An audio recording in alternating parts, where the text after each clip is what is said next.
नमस्ते दोस्तों।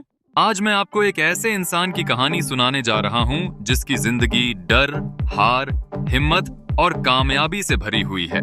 ये उस इंसान की कहानी है जिसने अपने डर को किताबों में बदला, रिजेक्शन को मोटिवेशन बनाया और दर्द को अपनी ताकत। ये कहानी है दुनिया के सबसे famous horror writer Steven king की। स्टीवन किंग का जन्म 21 सितंबर 1947 को पोर्टलैंड, मेन में हुआ था। जब वो सिर्फ 2 साल के थे, उनके पापा उन्हें और उनके भाई बहन को छोड़कर चले गए। उनकी माँ ने अकेले ही दोनों बच्चों की परवरिश की और ये वक्त बहुत मुश्किलों से भरा हुआ था। परिवार बहुत गरीब था, बार बार शहर बदलना पड़ता था। स्टीवन बचपन से ही थोड़ा इंट्रोवर्ट थे और किताबों में खोए रहते थे। एक बार उन्होंने अपने दोस्त को ट्रेन एक्सीडेंट में मरते हुए देखा। वो एक्सपीरियंस उनकी यादों में तो नहीं रहा, लेकिन उनके राइटिंग्स में इसका असर साफ नजर आता है। स्टीवन ने छोटी उम्र से ही स्टोरीज लिखनी शुरू कर दी थीं और कई मैगजीन्स को भेजी, लेकिन हर बार रिजेक्शन मिलता। फिर भी उन्होंने हार नहीं मानी। उन्होंने हर रिजेक्शन लेटर को दीवार पर टांग दिया और जब एक कील पर सारे लेटर नहीं आ पाए तो उन्होंने दूसरी कील लगा दी। स्टीवन की असली स्ट्रगल उनकी एडल्ट लाइफ में शुरू हुई।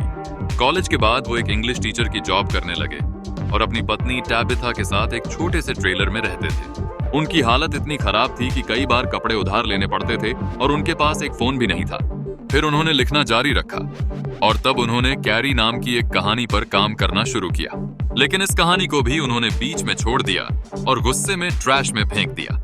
लेकिन उनकी वाइफ टैबिथा ने वो पन्ने निकाले, पढ़े और उन्हें दोबारा लिखने के लिए इंस्पायर किया। जब कैरी पब्लिश हुई तो वो एक बड़ी हिट साबित हुई और बाद में उस पर मूवी भी बनी। स्टीवन किंग को फाइनली उनकी पहली सक्सेस मिल गई, लेकिन सक्सेस के साथ प्रॉब्लम्स भी आईं।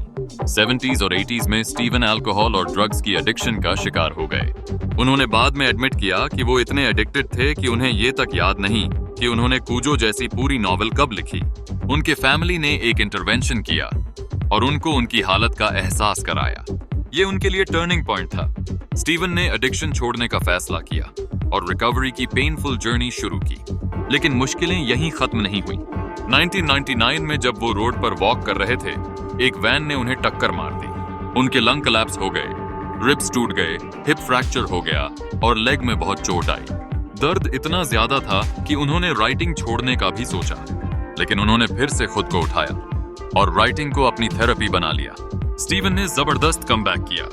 उन्होंने the dark tower, 11/22, 63, doctor sleep जैसी कई हिट नॉवेल्स लिखी। आज उनके पास 85 से ज्यादा नॉवेल्स हैं, 400 मिलियन से ज्यादा कॉपीज बिक चुकी हैं और उनकी कई स्टोरीज पर मूवीज और शोज बन चुके हैं। लेकिन असली इंस्पिरेशन उनके सक्सेस से नहीं, बल्कि उनके सफर से मिलती है। एक गरीब लड़का, एक एडिक्टेड इंसान, एक एक्सीडेंट सर्वाइवर, लेकिन कभी हार नहीं मानी। स्टीवन किंग की कहानी हमें सिखाती है कि हमारी जिंदगी की डार्कनेस हमें डिफाइन नहीं करती। हम उससे कैसे बाहर निकलते हैं, वही हमें डिफाइन करता है। उनकी सक्सेस सिर्फ किताबों की नहीं, इंसान की जीत की कहानी है। तो अगली बार जब आप हार मानने का सोचें, स्टीवन किंग को याद कीजिए, उस इंसान को जिसने अपने डर को ताकत बना लिया।